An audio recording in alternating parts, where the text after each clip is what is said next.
he's a guy who like isn't going to let a slight inaccuracy go. That just told us that we were hitting on a nerve that a lot of people have been thinking about. I think we started working on this before COVID, which obviously like Or accelerated people's thinking about public health and pharmaceuticals. And I think Marshall would have, he'd probably say something about RFK Jr. We're like, okay, respect a lot of his ideas. However, like he would quibble with a lot of the particulars. He's a guy who like isn't going to let a slight inaccuracy go, and he's very principled and he's honest, and he would respect a fellow outsider, but also point out that there's a few things that we need to be talking about.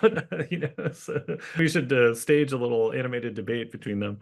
when we started talking about this was kind of like there was a big kind of cultural shift that happened like after we had kind of been working on this. And so even just the idea of like conspiracy theorists was just a totally different thing, I feel like back in 2019 than it is now. And it sort of like kind of felt like a pendulum swing every time where I was worried like people are not gonna want to hear this kind of shit anymore. This is done, and then it kind of goes back and moves in our favor and back and forth. But ultimately, at the heart of it, I think we've got these kind of big themes that feel like they're kind of coming back around to feeling very relevant and everything. But also, like we were just like, let's just focus on Marshall as a character and his relationship with Francis and um, yeah, all this other stuff is just kind of, sort of the icing, I guess. Yeah, like Yeah. as we were working, there were all these moments where we're like, "Oh God!" Like mushrooms are having a moment, or Right, psychedelics, right, or and exactly. now that it's coming out, it's like, okay, well, that just kept going. We didn't Right, miss it, I don't think so. right, exactly, exactly.